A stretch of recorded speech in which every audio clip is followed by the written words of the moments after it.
Quand je vous ai parlé d'Agboville hier, je ne suis pas rentré dans les détails, mais j'ai présenté les enjeux, pourquoi Agboville. Mais avant d'arriver à cela,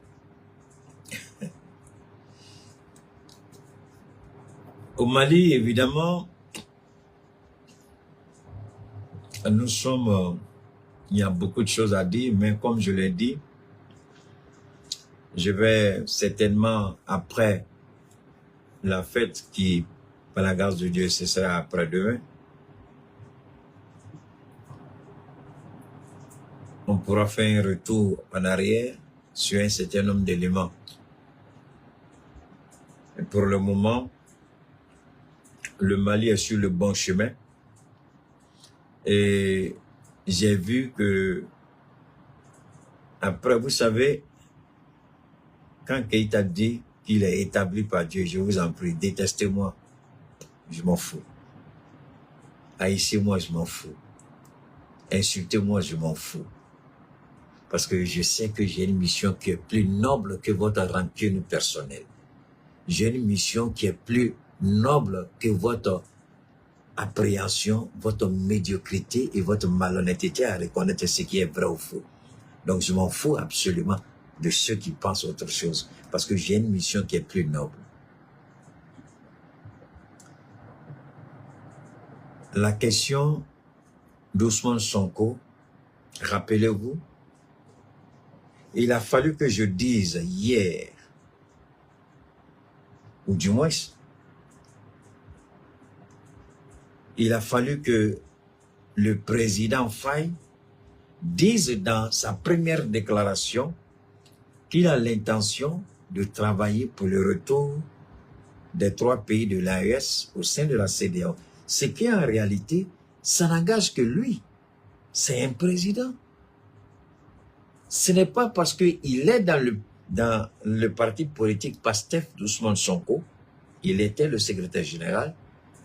Ce n'est pas parce qu'il est avec Ousmane Sonko que forcément, lui et Ousmane Sonko doivent être d'accord sur tous les éléments.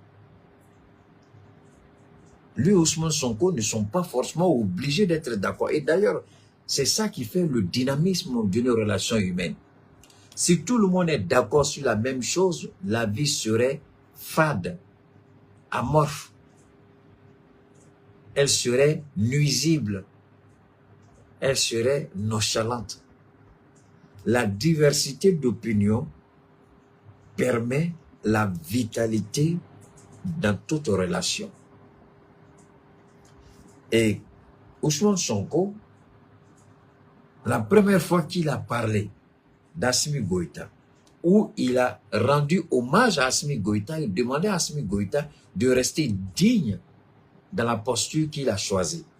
Et quand vous regardez le discours de victoire de Faye, qui dit qu'il veut ramener Assimi et ses 2 frères d'âme au sein de la CEDEAO, vous comprenez tout de suite qu'ils n'ont pas la même vision.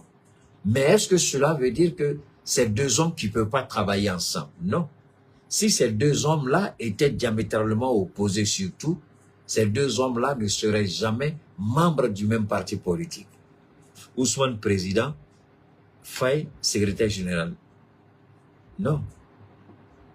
Ils peuvent ne pas être d'accord sur un certain nombre de choses, mais ils sont d'accord sur l'essentiel. Le fait de ne pas être d'accord sur telle ou telle chose ne veut pas dire qu'ils sont forcément ennemis. Dans l'entretien qu'ils auront, ou quand ils auront à aborder ce sujet, lui en tant que président, Ousmane en tant que premier ministre, ils vont forcément trouver un terrain d'entente, ils vont forcément s'entendre. C'est pourquoi, si vous avez bien remarqué, lui qui a dit qu'il veut que nos États retournent au sein de la CEDEAO, il a pris le temps de souhaiter que nos États soient représentés à son investiture. Et lors de cette investiture, il n'a jamais mentionné, parce qu'il y a eu 2 discours de ce monsieur. Il y a le discours de la victoire et il y a eu le discours de l'investiture. Le discours de la victoire, n'est pas en tant que tel un discours officiel. C'est le discours d'un candidat qui est supposé être élu. Donc c'est un individu qui parle. Mais le discours de la prestation de serment, là c'est le président de la République du Sénégal qui parle. Voilà pourquoi je vous ai dit hier, il y a une dichotomie, il y a une distinction, il y a une différence entre les deux discours. Le discours du candidat qui est pressenti être vainqueur des élections, donc il ne parle qu'à son nom et au nom de son parti, au nom du projet qu'il a présenté, mais il ne parle pas au nom du peuple sénégalais et non au nom de l'État du Sénégal, parce qu'il n'a pas prêté serment en tant que tel. Maintenant qu'il a prêté serment, le discours de la prestation de serment, il parle au nom du peuple sénégalais, au nom de l'État du Sénégal. Et la différence, vous la comprenez? Voilà. Donc, quand il a parlé officiellement au nom du Sénégal et du peuple sénégalais, de l'État sénégalais, il n'a jamais dit dans ce discours-là qu'il souhaite que le Mali, le Niger, le Burkina reviennent au sein de la CEDEAO. Donc, l'homme, le candidat qui a gagné, ça a été une erreur de sa part. Il a compris que c'était pas ça. Et pendant son discours d'investiture officiel, au nom du peuple sénégalais, de l'État sénégalais, il n'a jamais mentionné cela. Alors, vous allez voir que les gens vont essayer d'interpréter, les gens vont essayer d'analyser, les gens vont essayer de faire, mais ne tombez pas dans le jeu. Ça ne marchera pas. Ne vous laissez pas berner, ça ne marchera pas. Ne vous laissez pas berner, ça ne marchera pas. Parce que les gens vont essayer d'utiliser cet élément-là contre le monsieur, contre Ousmane et Faye, et dire qu'ils ne sont pas d'accord. Ce petit discours de victoire, les gens vont essayer de s'appuyer là-dessus pour sortir toutes sortes de narratifs, essayant de retourner les uns contre les autres.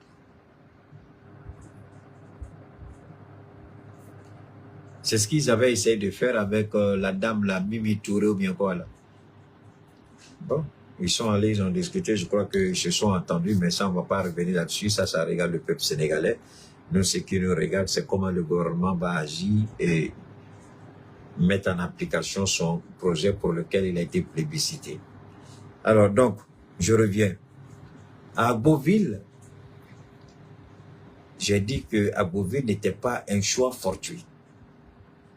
Et vous avez vu qu'à Beauville,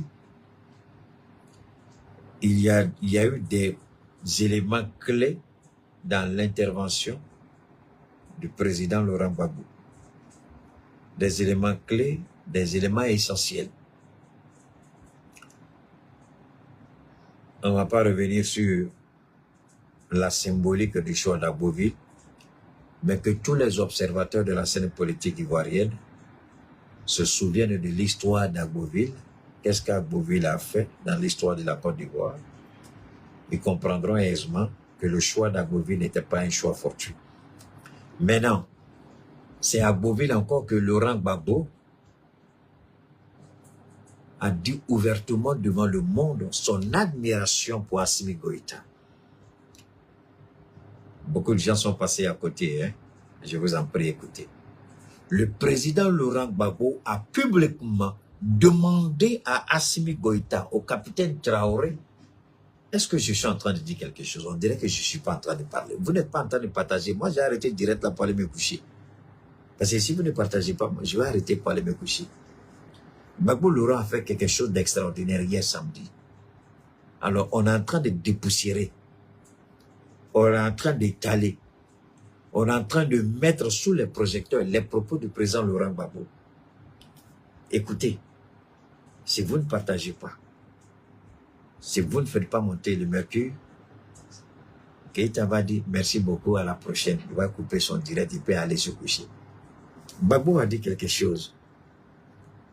Gbagbo a parlé au président Assimi Goïta depuis à Beauville. Gbagbo a interpellé le président Tiani et le président Ibrahim. Il a dit quelque chose depuis à Beauville. À Keïta, Gbagbo a dit quoi?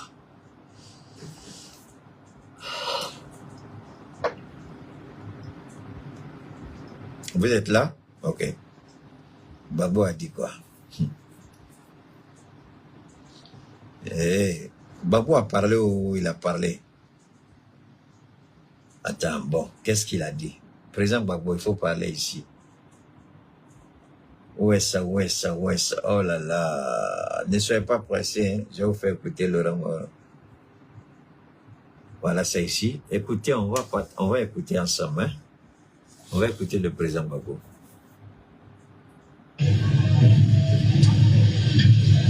On m'a arrêté. Arrivé là-bas, on s'est dit, bon, au début, j'ai tué les gens. Alors, tant que je n'étais pas passé au tribunal, je venais un peu. Je dis, ah, quand tu es seul d'État, comme tu n'es pas dans la rue, peut-être que les gendarmes, les policiers, les militaires, on va écouter. Les eaux et forêts ont tué des gens à mon nom, et puis je ne suis pas au courant. Donc on va voir.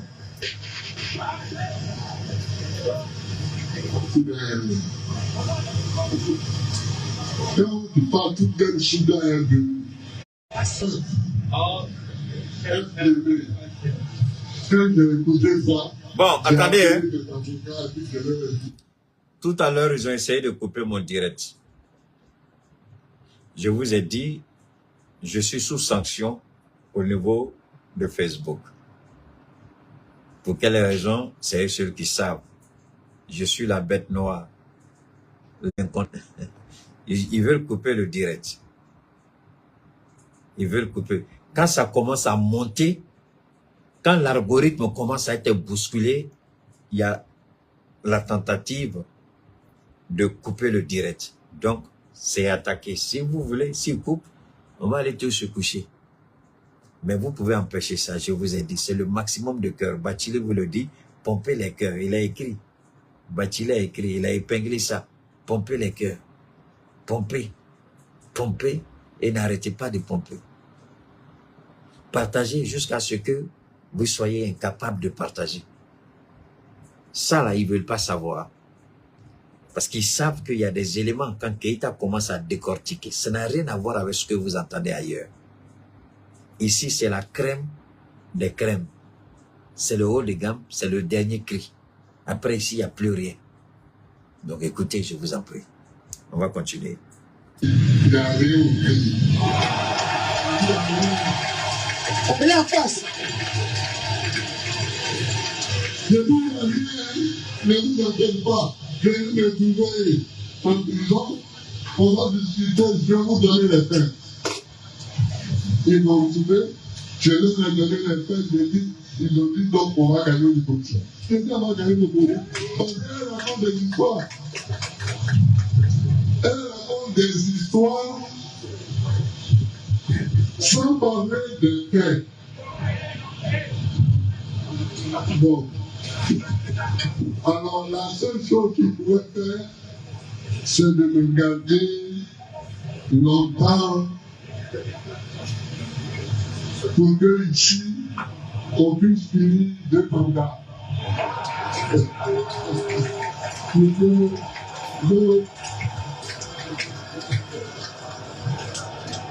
La justice même ne se réunissait pas toujours. On a commencé. On va écouter. On a arrêté en 2011. 2011. On a commencé le procès en 2016. J'étais là-bas comme ça. Il fallait faire le temps, il fallait le garder. Ils sont devenus. Ils sont pas grands. Mais on va faire le procès, on va aller jusqu'au bout. Parce que ici à Beauville, il a parlé de la BCAO. Ici à Beauville, je voudrais que Bachili, j'espère que tu te rappelles, j'ai toujours demandé au président Goïta, j'ai même réitéré la même demande au général Tiani. Lorsque l'UMOA a sanctionné le Niger, j'ai demandé, j'ai dit le président Laurent Gbagbo, quand il a été mis sous sanction par la BCEAO et l'UMOA, il a nationalisé les banques en Côte d'Ivoire. Quand il a nationalisé, c'est avec l'argent là de ces banques-là qu'il a payé le salaire des Ivoiriens. Gbagbo Laurent n'était pas un militaire, mais Gbagbo Laurent est allé plus loin que nos militaires. Il a eu le courage de nationaliser les banques de la BCEAO en Côte d'Ivoire. Et ici, Laurent Gbagbo revient encore sur ses propos. Il dit qu'il a quitté la BCEAO, il a quitté Dakar. Laurent Gbagbo revient, il dit quoi encore? Il dit, le Mali, le Niger, le Burkina, il lance un appel et un conseil d'un aîné à ses jeunes frères. Je ne sais pas trop entre lui et le général Tiani qui est plus âgé, mais sur le plan de l'exercice du pouvoir, il est le doyen des trois. Et là, il leur dit, n'allez plus à Dakar. Quand il dit n'allez plus à Dakar, ce n'est pas que nous avons un problème avec la République du Sénégal. Non, quand il dit n'allez plus à Dakar, Dakar est le symbole de la France-Afrique à travers le franc CFA. C'est pourquoi, lorsque Ousmane Sonko veut renégocier les accords du franc colonial, nous sommes contents, mais je vous le jure, chaque jour que je me réveille, je prie Dieu pour la vie du président Faye et pour la vie du premier ministre Sonko. N'oubliez pas que c'est à Dakar que se trouve le siège de la BCEAO, le siège de la France-Afrique monétaire, c'est à Dakar. Et chaque fois que je me réveille, je crains pour la vie d'Ousmane Sonko et du président Faye. Parce que s'ils vont jusqu'au bout de leur logique de la souveraineté monétaire, qu'est-ce qui va se passer? Est-ce que pour la première fois dans l'histoire du Sénégal, il n'y aura pas un coup d'État au Sénégal? Est-ce que la France n'ira pas jusqu'à orchestrer un coup d'État au Sénégal? Parce que là, les gens ne voient pas ça venir. Les gens s'amusent. Si le Sénégal dit non au franc CFA, c'est terminé. Il n'y a plus d'écho, il n'y a plus rien. C'est terminé. La Côte d'Ivoire ne peut rien. Alors, les enjeux aujourd'hui au Sénégal sont plus énormes que quand le Mali décide de quitter, ou le Niger décide de partir, ou le Burkina. Le Sénégal, c'est plus dangereux. Ce n'est pas tout. La France a une base militaire bien installée.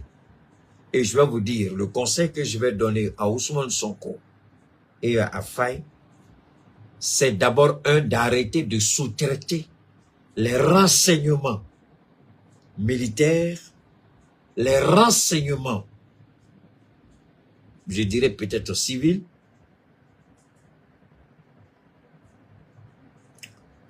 je vais revenir encore. Je vais revenir en arrière. S'il y a des Sénégalais qui sont connectés, je commence à comprendre pourquoi Dieu a fait tout pour que je puisse sortir ce soir, parce que je ne comprenais pas trop moi-même. Ce que j'avais à faire, curieusement, le travail était tellement balèze que ça a été fait en un temps record, sans souci, sans fatigue, sans, je sais pas. Je l'ai fini, j'étais étonné. Parce que quand j'ai vu, c'était, je vais être honnête, je ne pouvais pas finir et puis sortir. Mais j'ai fini. Et tout ce que j'avais à faire, je l'ai fait. Des heures avant même que je puisse. J'ai dit, bon, Gbagbo a parlé de CFA, on va parler du CFA. Mais en réalité, Gbagbo n'est qu'un élément, un catalyseur. C'est maintenant que je vous parle que je comprends. Parce que très souvent, quand je vous parle de certaines choses, ne croyez pas que On s'assoit, je m'assois et puis je prépare, je prends un bic, je commence à griffonner les choses, je sors et puis je vais vous parler. Non. C'est dans le feu de l'action souvent que je reçois, moi, en ce qui me concerne, ma révélation. C'est là que je comprends que Gbagbo Laurent n'a été que l'élément de départ, mais la finalité.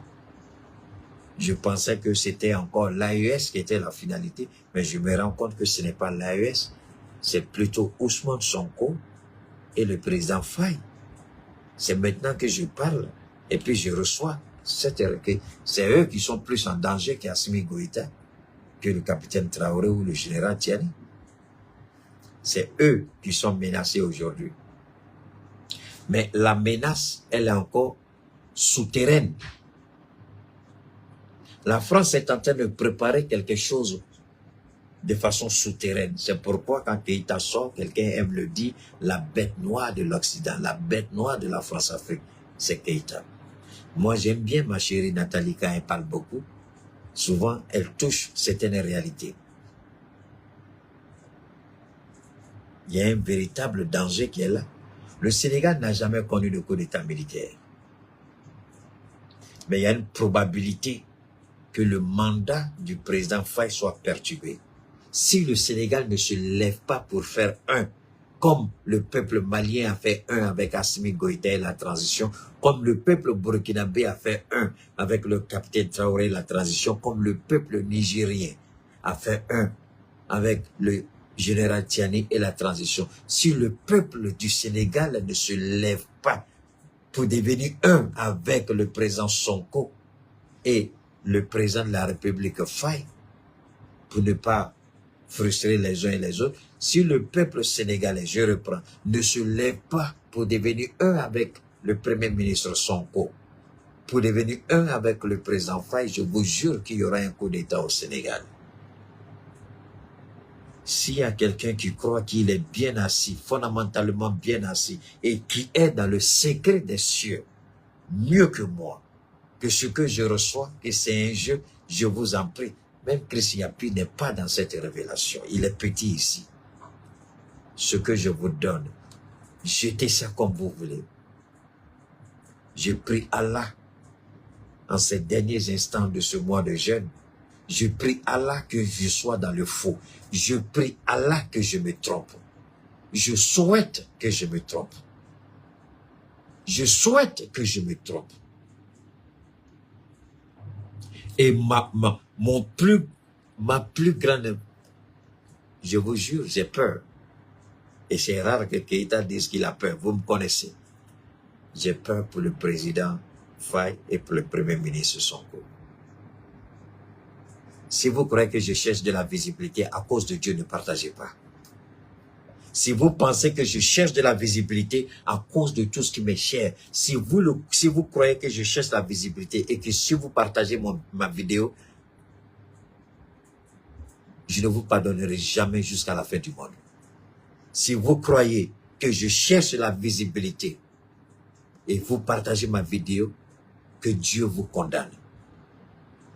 Je ne cherche pas la visibilité. Je sais de quoi je parle.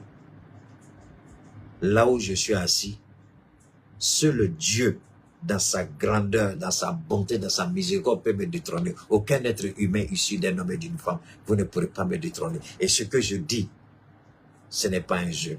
Et Ousmane Sonko sait très bien de quoi je parle. Vous n'avez qu'à regarder qui a été nommé ministre de la Défense, qui a été nommé ministre de l'Intérieur. C'est des hommes que je ne connais pas. C'est des personnes que je ne connais pas. Les deux généraux qui ont été nommés, je ne les connais même pas. Je ne connais même pas. Je ne suis jamais allé au Sénégal. Mais ces deux choix-là confirment la crainte que j'ai. La nomination du général en tant que ministre de la Défense confirme les craintes que j'ai. Et je demande au président Faye de changer le directeur du renseignement sénégalais. Je répète, je demande au président Faye de démettre de ses fonctions le directeur du renseignement. Le renseignement intérieur et le renseignement militaire. Avant de continuer avec mon direct, s'il y a des Sénégalais ici, Et si vous ne faites pas en sorte que le président Sonko, peut-être qu'il est avisé à ce niveau, je demande que le directeur du renseignement sénégalais soit démis de ses fonctions. Les deux. Il y a dans le monde du renseignement, il y a beaucoup de types de renseignements, mais il y a trois généralement que moi je connais. Le renseignement militaire, le renseignement, je peux dire civil, et il y a un autre renseignement qui est rattaché à la présidence. Et en général, le renseignement qui est rattaché à la présidence fait la coordination entre le renseignement qui est géré par le ministère de l'Intérieur et le renseignement qui est géré par le ministère comme on appelle ça, de la Défense. Donc, il y en a même qui se donnent le plaisir d'avoir un service de renseignement au niveau de la primature. Ça, c'est inacceptable. Ça, c'est inacceptable. Normalement, il y a trois services clés de renseignement. Le ministère de l'Intérieur, le ministère de la Défense et la présidence.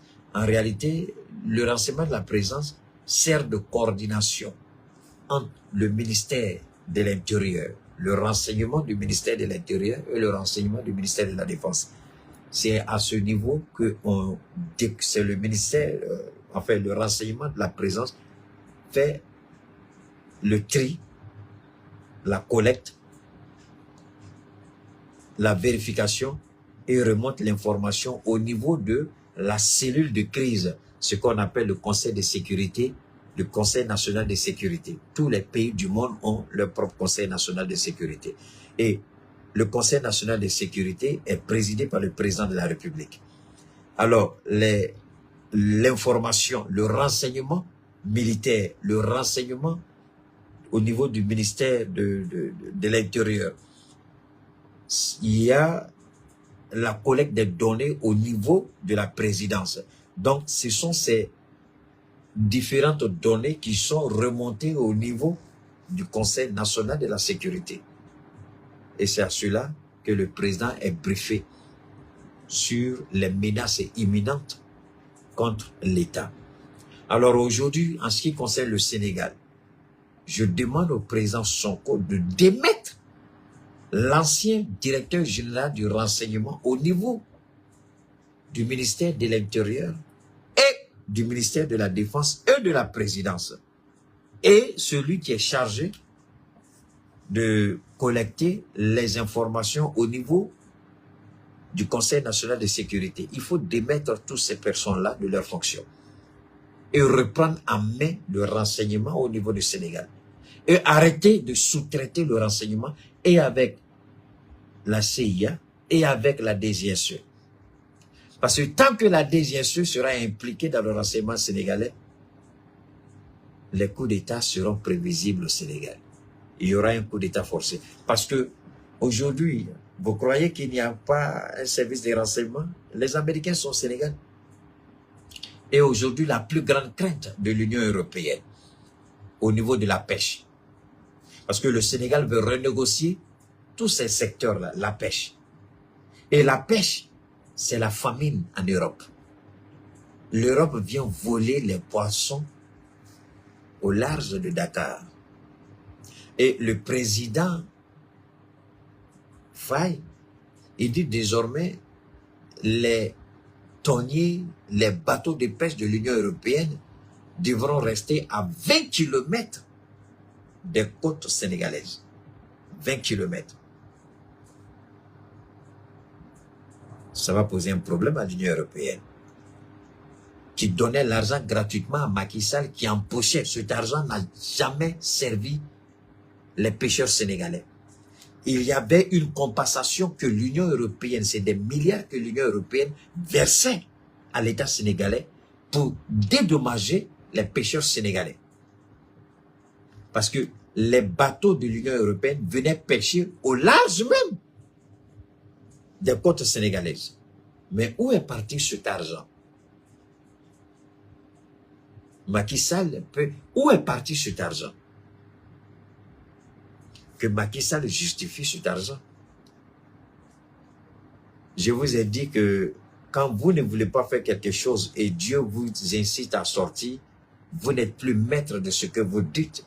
C'est Dieu lui-même qui vous conseille. C'est Dieu lui-même qui met ces choses-là dans votre bouche et dans votre esprit. Et puis vous devenez un canal pour les véhiculer. Que quelqu'un vienne s'arrêter de oh yo ya, oh yo ya, oh. Non, on n'est pas dans oh. Non. Nous, on est assis posé et puis on parle. Et personne ne peut. Je dis toujours, dans ce domaine-là, je suis bon. On ne peut pas me damer le pied ici. Parce que je suis établi par Allah subhanahu wa ta'ala lui-même. Que vous croyez, je m'en fous. Que vous ne croyez pas, je m'en fous. Vous n'avez qu'à regarder ce qui sort de ma bouche. Si c'est comparable à ce que vous entendez, woyo waya, à côté, venez. Je suis attaqué, ça je le sais, le direct est attaqué. C'est pourquoi vous devrez redoubler d'efforts par les pouces bleus et les cœurs pour sécuriser le direct. Je continue. L'Union européenne déversait de l'argent depuis des dizaines d'années à Macky Sall. Où est parti cet argent? C'est des milliards de nos francs qui ont été déversés dans les caisses de l'État. Personne n'a vu. Les Sénégalais, j'ai entendu des pêcheurs sénégalais qui aujourd'hui vivent dans la disette, dans la précarité la plus absolue. Il dit c'est ce qui explique que beaucoup de jeunes gens sénégalais aujourd'hui s'embarquent dans des embarcations de fortune pour tenter de traverser la Méditerranée pour aller en Europe. Les Européens ont du mal à comprendre. Toutes ces subventions, tout cet argent qu'ils donnent de gauche à droite, on ne voit pas l'impact de leur investissement direct sur la vie de ces jeunes gens-là. Parce qu'on a des élites voleurs, crasseux, corrompus, tels que Macky Sall, sa famille, toutes ces cliques et ces claques qui ont pillé et volé l'argent du Sénégal. Ce n'est pas tout. Le franc CFA dont parle Laurent Gbagbo, il dit ce n'est pas bon. Aujourd'hui, le risque d'un soulèvement, si vous croyez que Ousmane Sonko, Premier ministre, va s'asseoir confortablement dans son fauteuil de Premier ministre et ne pas connaître les soubresauts, ne pas connaître les tumultudes, les violences, c'est que vous n'avez rien compris encore de la politique occidentale qui a tendance à vouloir nous déstabiliser. Ousmane Sonko sait, c'est pas qu'il est assis dans un fauteuil éjectable, non. Il sait que sa vie désormais, Ousmane Sonko, il a décidé désormais de sacrifier sa vie pour la cause du Sénégal. Parce que quand ils vont commencer les réformes, je vous jure que vous allez voir la France activer ses réseaux au Sénégal. Parce que Macky a laissé le temps à plein d'ONG venir s'installer au Sénégal. Le Mali a commencé à décapiter les ONG de déstabilisation. Le Mali a commencé, Assimi Goïta a commencé à démembrer, démanteler et chasser tous les déstabilisateurs tapis dans l'ombre des ONG. Dieu seul sait combien d'ONG vivent au Sénégal. Au Mali, il y a au total 37 000 ONG. Vous avez bien compris. 37 000 ONG. Et sur les 37 000, il n'y a seulement qu'une petite poignée qui sont régularisées, c'est-à-dire qui vivent selon la législation malienne. Donc, plus de 30 et quelques mille, je peux dire, sur les 37 000, il y a encore 37 000 qui exercent illégalement au Mali. Il a dit tout récemment au Mali, le gouvernement malien a bloqué une aide soi-disant de près de 60 millions d'euros, à peu près 4 milliards de nos francs. Et ils regardent à quoi va servir ces 4 milliards de nos francs. Ils se rendent compte que l'ONG en question exerce illégalement au Mali et a des ramifications avec les chefs terroristes qui déstabilisent le nord du Mali. Et l'argent là venait où? Venait de l'Union européenne. Les 60 millions d'euros. Le Mali a dit non et le Mali a refusé. Aujourd'hui, je demande à Ousmane Sonko. Nous, aujourd'hui, on a une expertise là-dedans. On est bien doué aujourd'hui. Et on sait comment démanteler ces réseaux. Sinon, comment le Mali peut savoir qu'il y a plus de 37 000 ONG au Mali? Je dis bien, je n'ai pas de 37, je n'ai pas de 3500.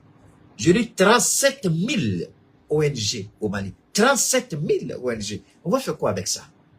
Comment un pays comme ça, avec tous ces éléments-là, 37 000 ONG, vous croyez que le Mali va s'en sortir?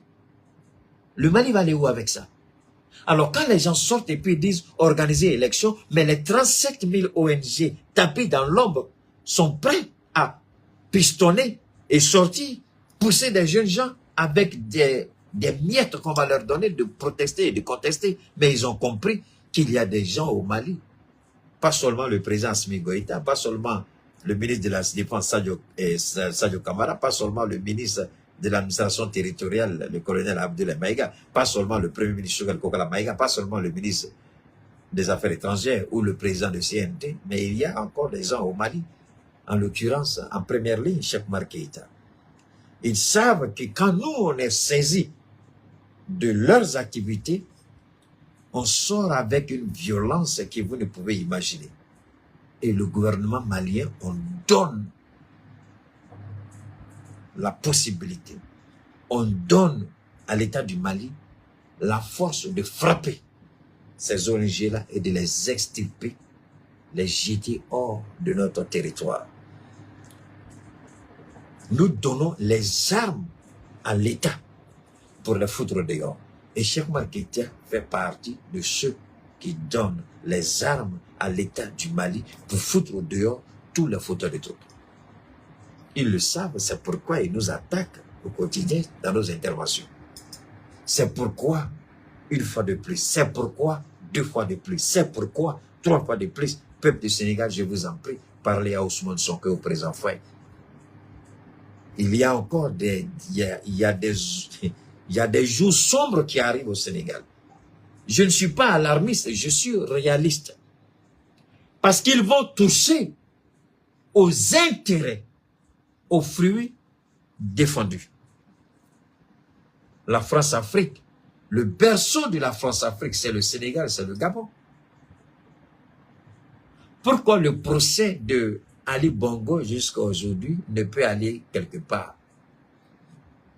Que vous croyez qui a appelé pour dire arrêtez-moi ce cinéma? C'est la France-Afrique.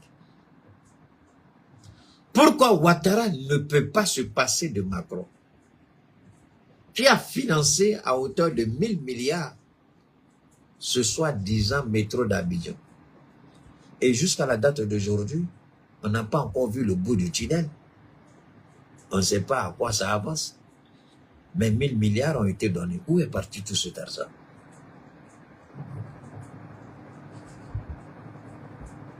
Mon frère, il n'y a pas fait d'arrondir à 40 milliards, c'est 40 milliards. Il a arrondi à 40 milliards. C'est pas 40 milliards. C'est plus que ça même d'ailleurs. Ça, c'est ce qu'on nous a dit officiellement et ce qu'on n'a pas dit officiellement. Est-ce qu'on peut savoir? Hein? Ça, c'est ce qu'on a vu, c'est ce que l'État a saisi. Et ce qui passe dans le dos de l'État. Ce qui passe par l'Algérie. Ce qui passe par la Mauritanie. Ce qui passait encore il y a un temps par le Niger, dont on ne savait pas. C'est parce qu'aujourd'hui que tout est bloqué. Le Niger a bloqué qu'on a pu voir ça. Et ce qui passe par l'Algérie et qu'on n'arrive pas à voir, c'est pas plus de 40 milliards. C'est plus que ça. C'est plus que ça. Ils financent pour que notre pays soit déstabilisé. Mais alors, où se trouve la banque centrale de l'UMOA? La banque centrale du franc CFA, ça se trouve où? À Dakar, au Sénégal. Donc, imaginez que le Sénégal décide de sortir du franc CFA, alors que c'est à Dakar que se trouve le siège du franc CFA. Vous croyez réellement que la France va permettre cela? Que la France-Afrique ne fera rien pour perturber le programme, le projet PASTEF? Réfléchissons un peu. Analysons ensemble un peu. Comprenons un peu. Vous croyez réellement qu'ils ne vont pas, qu'ils vont rester bras croisés, regarder le président Faye et le premier ministre Sonko réaliser leur projet pour le bien-être du peuple sénégalais sans que la France ne se lève? Pourquoi croyez-vous que dès le premier jour, pendant la prestation de serment du président Faye, la Banque mondiale négociait déjà un premier rendez-vous avec le président? Pourquoi? Je vous l'ai dit hier. Pourquoi la Banque mondiale était là-bas? La même Banque mondiale qui est venue négocier avec Assimi Goïta avant-hier. La Banque mondiale qui est passée au Burkina Faso. La même Banque mondiale, pardon, qui allait demander pardon au Niger. On nous dit que nous sommes pauvres, mais on est incapable de nous laisser tranquilles. Mais pourquoi dans notre pauvreté, vous insistez à nous donner crédit? Vous insistez à, selon vous, être budgétaire, aide au développement. Alors qu'on vous dit qu'on n'a plus besoin de tout ça. Mais vous êtes toujours dans notre dos. Ma chérie, je ne t'aime pas. Tu es vilaine, tu es noire, tu as gros nez, tu as cheveux crépus. Elle dit, je suis d'accord tout ça. Elle trouve quelqu'un d'autre qui dit, oh, voilà la femme que je veux, véritable femme africaine. Voilà, tu as toutes les qualités de la femme africaine dont je veux. Et maintenant, toi, tu reviens, tu dis, ah, tu ne veux pas la laisser. Alors qu'elle a déjà trouvé quelqu'un. Maintenant, tout ce que tu as dit sur elle, elle dit, elle est d'accord avec, elle ne s'est pas plainte. Maintenant, quelqu'un d'autre trouve ces qualités-là extraordinaires. Et dès que tu vois ça, tu deviens fou. Tu ne peux pas. Maintenant, là, tu vas dormir derrière la clôture. Toujours, c'est toi qui deviens, on dirait, perroquet. Tu tiges ton cou seulement pour voir. Elle est assise, elle est en train de boire thé avec son nouveau un chouchou qui est là, qui a déjà payé la dot, qui va la prendre pour la déposer chez lui. Maintenant, toi, tu es là. Dans la journée, tu es couché, tu es caché derrière les arbres, sous le soleil, dans la poussière. Tu regardes la porte, qui va rentrer, qui va sortir. Elle a déjà fini avec toi. Elle a tourné le chapitre, mais tu es incapable de la laisser. C'est la même histoire que nous vivons avec ces gens-là. Ils nous traitent de tout, de pauvres, de mendiants, d'idiots, d'animaux, mais ils sont incapables de nous laisser. Comme l'a dit un pêcheur sénégalais, vous ne voulez pas nos enfants chez vous, mais vous voulez nos poissons dans vos assiettes. Voilà la réalité. Vous ne voulez pas voir des Nigériens chez vous, mais vous voulez le courant du Niger chez vous. Vous ne voulez pas voir des Maliens, des Burkinabés, des Ivoiriens chez vous, mais vous voulez notre café, notre cacao, notre pétrole, notre gaz. Vous voulez, nous, notre richesse naturelle chez vous. Quelle contradiction. Vous ne nous aimez pas, mais vous aimez ce qui vient de chez nous. Et Ousmane Sonko, ils disent, on va renégocier le CFA. Mais avec qui tu vas renégocier le CFA? D'accord, puisque la Banque centrale se trouve au Sénégal, donc la négociation sera facile. Il faut maintenant appeler... Qui est le gouverneur de la Banque centrale? C'est un Ivoirien, c'est Jean-Claude Brou, l'ancien président de la commission de la CEDEAO, c'est lui qu'Alassane Ouattara a nommé. Puisque c'est la Côte d'Ivoire qui nomme le gouverneur de la BCEAO.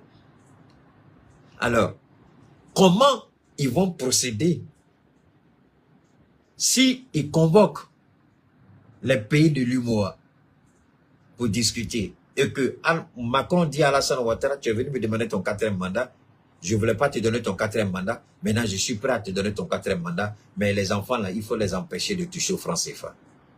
Parce que là, c'est pourquoi les gens, la géopolitique, c'est comme ça que ça fonctionne. C'est comme ça que ça fonctionne. Quand Ouattara pleure derrière Macron et que Macron ne veut pas, voilà des circonstances. Et Ouattara dit, toi Macron, je ne suis pas pressé, je t'attends. En même temps que Ouattara est déçu parce qu'il a donné excusez-moi, il a donné près de 7 millions d'euros pour financer la campagne de l'autre. Il dit, ah, je n'ai pas quand même tout perdu. C'est vrai que mon candidat n'a pas gagné, mais quand je regarde le programme de gouvernement, le projet de société du président Pastef, j'ai une porte de sortie avec Macron. Certes, quand Chris Yapé nous dit Alassane Ouattara a donné 7 millions d'euros, mais ce que Chris Yapé ne sait pas, ce n'est pas Alassane Ouattara qui a donné, c'est la France qui a financé. Et comme Macky Sall était observé de loin, tous les faits et gestes, rien ne pouvait venir dans sa main directement. Donc on fait transiter l'argent pour la Côte d'Ivoire et puis on envoie au Sénégal. Ouattara a toujours financé les campagnes des présidents, hein, ça ne soyez pas surpris. Il a financé la campagne de Jean Ping au Gabon, on a vu. Il a toujours fait ça. Et il dit à son maître, je crois en telle personne, la France envoie l'argent, Alassane, sinon Alassane Ouattara prend l'argent et puis donne. Vous n'allez jamais voir ça. On lui donne, il donne. Donc, Alassane Ouattara dit à Macron, attention, si je ne suis pas là pour surveiller les enfants, ça va être compliqué. Les enfants, là, ils veulent toucher au franc CFA. Les enfants, là, ils sont têtus. Les enfants, là, ils sont comme les Assimi.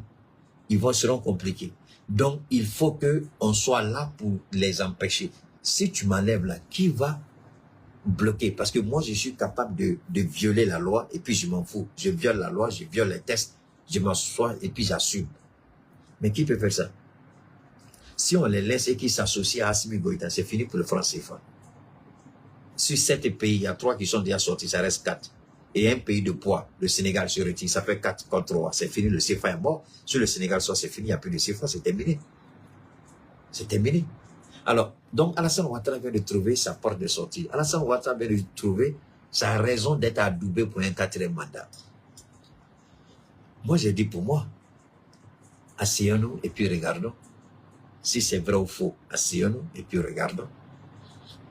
Vous allez voir tout de suite que la France va adouber la candidature. Pourquoi la France a adoubé la candidature de Dibi? Pourquoi la France a adoubé la candidature disons, la présence du général vendeur de drogue, brigand criminel au Gabon? Alors, vous croyez que c'est la France qui aura un problème pour adouber la 4e candidature d'Alassane Ouattara à un 4e mandat? Alors que les jeunes gens au Sénégal, ils veulent renégocier le franc CFA. Alors que là, tel que le franc CFA a été négocié, la transition du franc CFA à l'éco, tel que négocié par Emmanuel Macron. Si vous voyez que jusqu'à la date d'aujourd'hui, l'éco a du mal pour démarrer, c'est parce que, tel que présenté par Alassane Ouattara, les pays de l'UEMOA ne sont pas intéressés. Ça a été signé, mais personne n'est intéressé. Et la CEDEAO ne veut pas. Donc, ils veulent revenir et puis renégocier tous les points clés. Ils ne veulent pas de l'éco. Alors que l'éco, jusqu'à présent, la parité donne une marge de manœuvre. Vous savez, la parité du franc CFA, je vais vous expliquer un peu pour que vous compreniez bien. De la même manière que les Américains ont obligé le monde à accepter le dollar comme la monnaie internationale d'échange, la monnaie internationale du commerce. Ça fait que c'est le monde entier qui finance et qui paye la dette des États-Unis sans se rendre compte. C'est aussi simple que ça. Et la France a appliqué le même système des Américains. Les Américains ont élargi le dollar au niveau du monde. La France a copié exactement le même système, le même modèle américain, mais la France l'a adapté à 14 pays africains. Il allait plus loin, elle allait plus loin autant pour moi, la France, elle allait plus loin. Au lieu que le franc CFA soit la même monnaie avec la même valeur entre l'Afrique centrale et l'Afrique de l'Ouest, la France s'est arrangée pour faire en sorte que le taux d'échange entre l'Afrique centrale et l'Afrique de l'Ouest, l'Afrique occidentale, l'Afrique de l'Ouest, c'est pas la même chose. Le même franc CFA que vous prenez ici, si vous allez au Cameroun, vous n'allez pas le manger. Non. Il faut l'échanger au franc CFA de la CEMAC ou bien quoi la même. De la CEMAC pour pouvoir l'utiliser. Leur franc CFA, tu prends chez eux, tu viens avec ici, chez nous, ça ne passera pas. Ça, c'est la France. Et là, les pays africains n'ont pas vu le mal en cela. Et Alassane Ouattara nous maintient toujours parce que lui, il a besoin de la France comme c'est un vieux ingrat, irresponsable et inconscient. Tant que ça marche pour lui, les autres, c'est pas son problème. Un vieillard de son âge, de plus de 82 ans, qui sacrifie l'avenir des jeunes gens pour son intérêt personnel. Je me demande bien ce que Dieu va faire avec ce vieillard irresponsable et idiot en même temps. Alors, pour revenir encore, Laurent Gbagbo dit 3 pays sont sortis. Ce n'est pas fini. D'autres pays vont suivre. En le parlant, il faisait allusion au Sénégal. Parce que le franc CFA n'est pas bon. Le franc CFA n'est pas bon. Il dit le franc CFA n'est pas bon. Je vais mon direct là. Donc, le franc CFA n'est pas bon. Le franc CFA, ce n'est pas bon. J'insiste, le franc CFA, ce n'est pas bon. Le président Laurent Gbagbo l'a dit. Il dit le capitaine Traoré l'a compris. Le général Tiani l'a compris. Assimi Goïta l'a compris. Et aujourd'hui, Dieu merci, le président du Sénégal l'a compris parce que le projet PASTEF remet en cause le franc CFA. Alors là où nous, on s'inquiète, moi, je suis vent debout, je me bats pour la sortie de nos États du franc CFA. Aujourd'hui, je sais que la France, il n'y a pas. C'est-à-dire, je ne vois même pas comment la France peut passer pour venir nous dérouter ou nous déstabiliser au Mali, au Burkina ou au Niger. Mais contrairement au Sénégal, le Sénégal aujourd'hui a une politique beaucoup perméable. Nous, on a pris le temps de colmater les brèches chez nous. On a pris le temps de fermer les brèches chez nous. On a pris le temps d'asseoir la politique nationale de nos différentes transitions chez nous. Même le Niger, qui est le dernier en date, a pris le temps de bien colmater dans tous les cas. Pourquoi le Niger a chassé les États-Unis. Alors, pour que le Sénégal puisse appliquer valablement son programme monétaire, sa souveraineté monétaire, il y a un élément fondamental parce que les Français même ne le cachent pas. Ils sont assis et ils attendent le Sénégal. Parce qu'ils ont peur. La plus grande base militaire aujourd'hui, c'est au Sénégal. Mais pourquoi au Sénégal?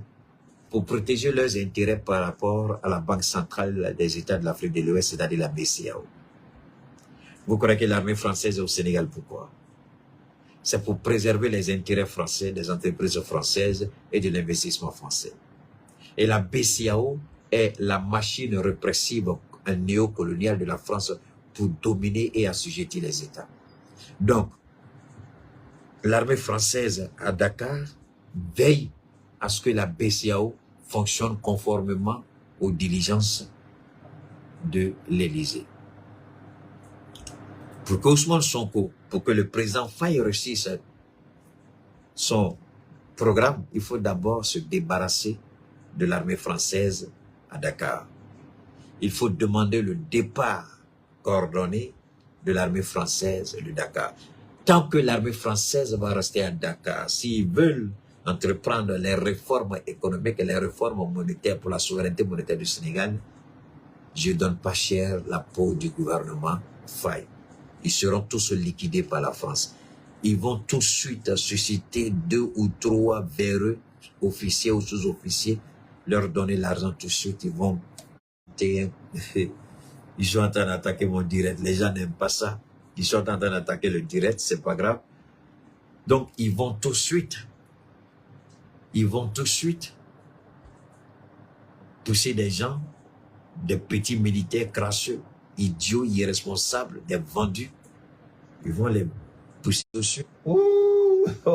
Ils sont en train de nous attaquer. Je crois qu'Alassane Ouattara, là, ils sont énervés maintenant. C'est la partie qu'ils n'ont pas envie d'entendre. Le coup d'État, ils n'ont pas envie d'entendre ça.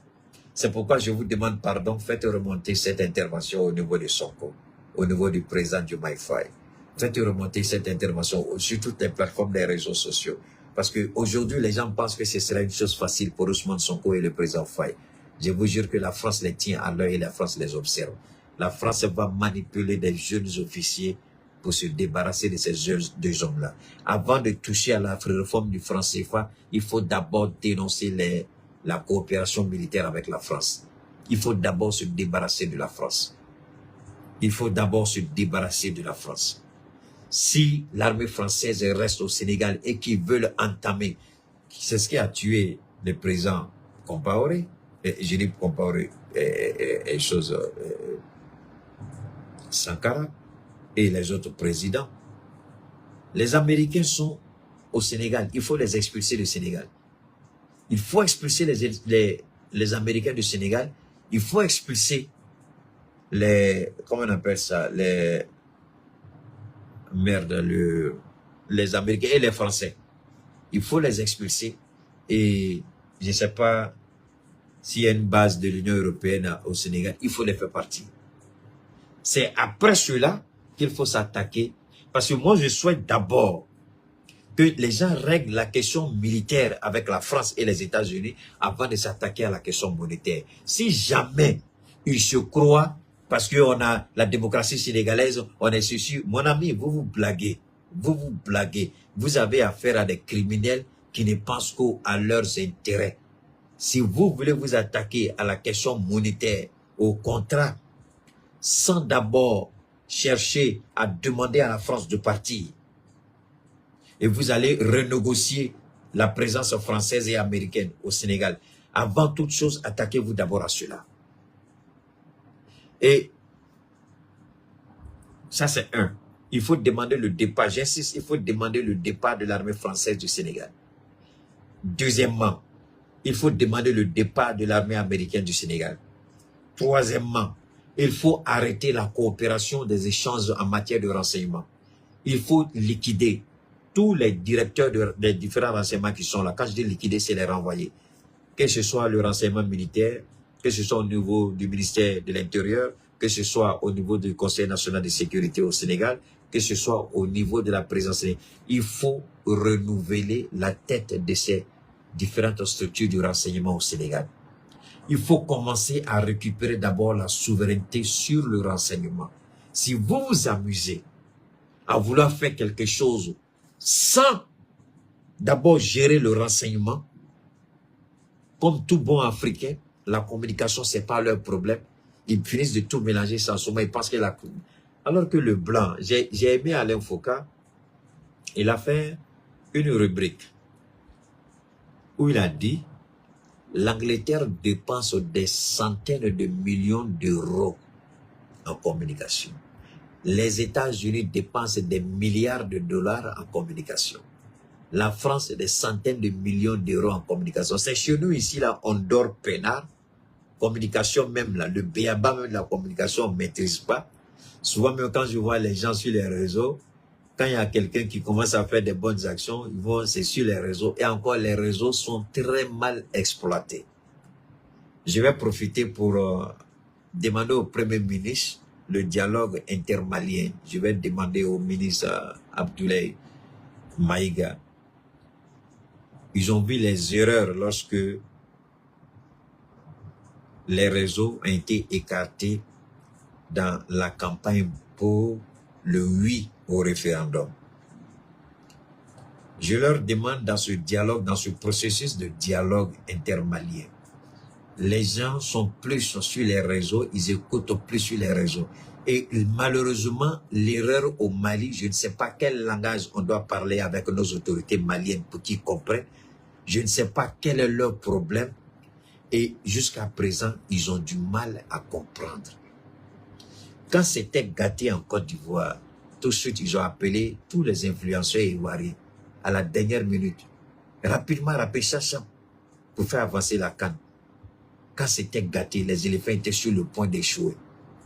C'est les influenceurs qui ont joué un rôle, même si on peut ne pas les apprécier, mais ils ont joué un rôle ce jour-là.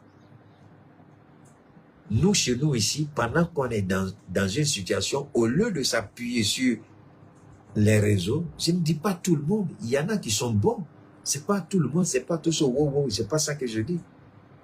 Vous pouvez utiliser certains dans le cadre du dialogue intermalien. Les gens dans les villages, dans les communautés, je ne sais pas où ils regardent. Et j'ai du mal à comprendre comment jusqu'à présent nos autorités n'arrivent pas à cerner cela, que dans les villages, les gens s'en fichent. Il n'y a même pas ORTM là-bas, il n'y a même pas de truc au RTM. Mais dans les villages, chacun a son petit téléphone. Et quand quelqu'un parle, nous par exemple, quand on parle comme ça dans le village, là, les gens, là, ils mettent, avant quand je faisais un bambara, et puis tout le monde, les gars sont là. C'est batterie jaune, mais et les gens qui récupèrent après et puis font sous forme d'audio là, les gens écoutent. Mais chez nous ici, jusqu'à présent, ils n'ont pas saisi, ils n'ont pas compris l'impact de la communication. Ils n'ont pas saisi. Bon, j'espère qu'ils savent ce qu'ils font. Nous, on ne fait qu'alerter et puis on les regarde. Alors, donc, je reviens avec le président Ousmane Sonko. Quand je dis le président, c'est le président du PASTEF, le premier ministre Ousmane Sonko et le président Diomaye Faye. Faites beaucoup attention. Je vous demande de rompre d'abord ou de revisiter d'abord, de déterminer d'abord le caractère juridique et politique de la présence de l'armée française et de l'armée américaine au Sénégal. Réglez ça. Dès que vous finissez de régler ça, vous vous attaquez ensuite au gros dossier par rapport aux passations des marchés.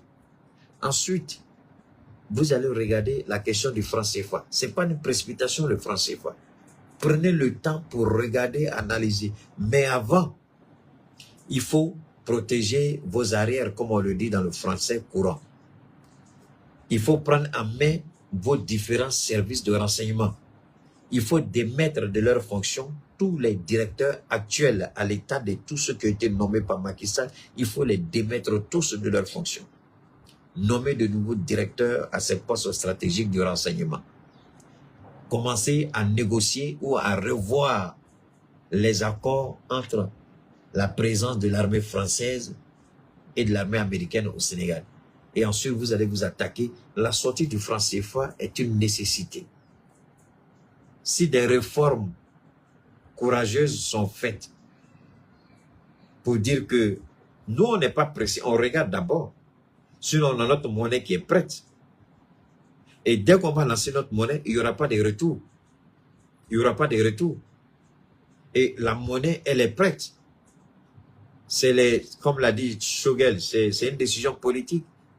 Les spécialistes, les techniciens sont en train de travailler pour éviter que notre monnaie, quand elle va sortir, elle devienne tout de suite une monnaie qu'on va tout de suite taxer de faible, et puis on voit en Guinée, là, non? Alors donc, nous allons continuer à soutenir. Moi, vous savez, quand je donne ces genres de conseils, c'est à eux d'apprécier. On dit ils sont novices, c'est-à-dire ils sont nouveaux dans la gestion de l'État. Mais personne n'est né avec la gestion des États. On apprend. L'expérience s'acquiert avec la pratique. Cependant, par rapport à ma petite expérience, ce que je peux souhaiter et suggérer au Sénégal, c'est l'exemple du Mali. Le Mali a pris en main d'abord son renseignement à tous les niveaux. Le Mali a opéré des changements stratégiques à tous les niveaux de nomination. Ce qui fait qu'aujourd'hui, Assimi, il a la réalité du pouvoir et il travaille correctement sans gêne. Le Burkina, ça a été la même chose. Le Niger, ça a été la même chose. C'est pourquoi et le Sénat français et le Sénat américain, ils se posent la question comment nos dirigeants arrivent à communiquer et les Américains et les Européens n'arrivent plus à intercepter nos communications. Parce que nous avons basculé sur un système de communication russe et il est difficile de percer, de casser les codes à ce niveau-là. Donc, nos autorités arrivent à échanger et nos communications sont préservées. C'est pourquoi le Mali a créé la surprise à tous les niveaux, en chassant la MINUSMA, la France, la prise de Kidal, tout ce que vous connaissez. Et nous arrivons aujourd'hui à suivre et à traquer les terroristes, les neutraliser. Alors que Ousmane Sonko se pose la question, comment en un temps record, le Mali a pris la main sur son renseignement. Parce que tant que le Sénégal ne comprendra pas que sa force et sa faiblesse résident dans le renseignement, il faut prendre en main le renseignement. En ce moment-là, commencer à travailler dans tous les domaines. Parce que quand vous avez un bon service de renseignement, vous avez toutes les informations dans le pays. Toutes les informations que vous voulez. Et c'est en fonction de ces informations. Si vous n'avez pas un bon service de renseignement, quelle information vous allez avoir sur le franc CFA? Quelle information vous allez avoir sur des pratiques mafieuses dans le pays? Il faut avoir un service de renseignement. Et pour avoir le service de renseignement, tous les vendus qui sont là, il faut les dégager. Il faut nommer des personnes de ressources intègres. Il faut reprendre en main le renseignement au niveau du Sénégal. Et ensuite commencer à renégocier la présence militaire sénégalaise et américaine. Et reprendre tous les dossiers en ce qui concerne la passation des marchés, que ce soit de gré à gré ou par appel d'offres. Et ensuite, regardez le franc CFA. Nous, aujourd'hui, le franc CFA ne nous est pas profitable. Pourquoi? Parce que le franc CFA est devenu aujourd'hui une arme non seulement de domination, une arme coloniale, mais une arme encore d'oppression et de répression. On l'a vu à le Burkina, on l'a vu à le Niger, on l'a vu à le Mali. Donc, on a tiré les leçons et on veut sortir pour avoir notre propre monnaie et compétir sur le marché international. Alors, si le Sénégal veut faire autant, il appartient au Sénégal. Nous ne disons pas que nous sortons, nous appelons le Sénégal. Nous ne voulons pas le Sénégal au sein de l'AES. Non, je le dis aujourd'hui, pour le moment, que le Sénégal d'abord gère ses problèmes. Parce que aujourd'hui, là, nous, dans nos pays, pour entrer dans l'AES, on ne veut pas un pays qui est occupé par une présence militaire étrangère. Tant qu'il y a une présence militaire étrangère dans ton pays, tu ne peux pas être membre de l'AES. Ça, au moins, c'est une réalité. C'est pourquoi quand les gens disent « Ah, le Togo, le Sénégal », j'ai dit « Mais est-ce que vous-même vous connaissez ?» Il y a des conditions d'adhésion. Et les conditions d'adhésion, c'est la souveraineté pleine et entière. Est-ce qu'il y a une base militaire au Mali? Est-ce qu'il y a une base militaire étrangère au Mali, au Tchad et Safroulay? Au Niger, au Burkina? Non. Non. S'il y a une base militaire qui doit être installée un jour dans le Sahel, ce sera sur l'accord des 3 pays qui seront d'accord. Donc pour le moment, si tu fais partie de l'AES, il ne doit avoir aucune base militaire d'un État étranger sur ton sol. Si tel est le cas, tu ne peux pas rentrer au sein de l'AES. Donc c'est pourquoi je dis que le Sénégal ne peut pas. Et on n'est pas prêt à accepter le Sénégal parce que le Sénégal, il faut que le Sénégal revoie d'abord sa coopération militaire avec... Parce que le Niger a réitéré, hein. Le Niger a réitéré, ce sera le mot de la fin, partagez, je vous en prie, je sais qu'on a été sérieusement attaqué. Vous pouvez retrouver l'intervention de Laurent Gbagbo un peu plus tard. Ici, par exemple, quand vous regardez, je vais vous amener ici rapidement, le Niger, où est le Niger là? Je vais vous faire écouter, voilà. Le Niger a réitéré encore sa demande. Communiqué. Le gouvernement de la République du Niger porte à la connaissance de l'opinion nationale et internationale que les 12, 13 et 14 mars 2024, ses représentants, sous l'autorité de son Excellence, M. Ali Mohamed Lamine Zen, Premier ministre. Bon, ici, le Niger réitère encore. Et cette fois-ci, le Niger allait beaucoup plus loin. Le Niger a rompu toute forme de relation de coopération militaire avec les États-Unis. Donc, plus rien. Non, on ne veut pas. Alors, aujourd'hui, c'est un peu ça. Nous sommes en train de travailler dans une forme de souveraineté. Et notre souveraineté, elle est pleine et entière. On ne veut pas une souveraineté à moitié, une souveraineté à moitié. C'est-à-dire, vous avez une souveraineté sécuritaire, politique, administrative, territoriale, mais vous n'avez pas une sécurité monétaire. Il y a un problème, il y a un sérieux problème. Alors, aujourd'hui, lorsque le Sénégal va commencer les négociations sur le franc CFA, vous croyez qu'Alassane Ouattara va rester en retrait?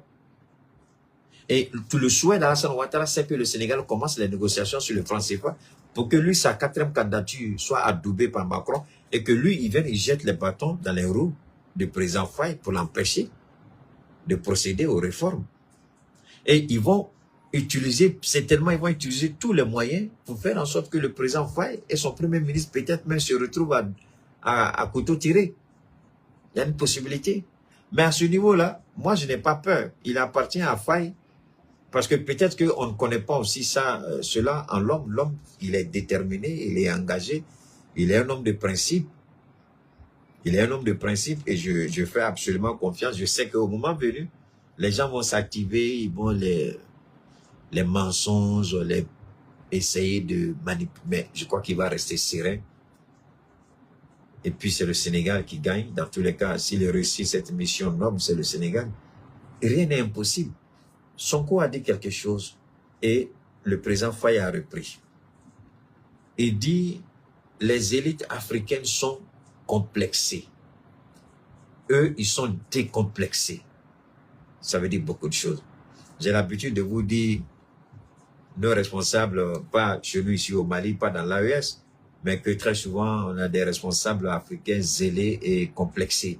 Devant le petit blanc, ils ont peur. Devant le petit blanc, ils sont complexés, ils ont honte, ils sont gênés, ils se font tout petits. C'est ça qui est là. Eux disent qu'ils ne sont pas complexés, ils sont décomplexés. Et ils vont déconstruire tout ce qui n'est pas dans l'intérêt du peuple sénégalais. Alors, on se retrouvera, Inch'Allah, avec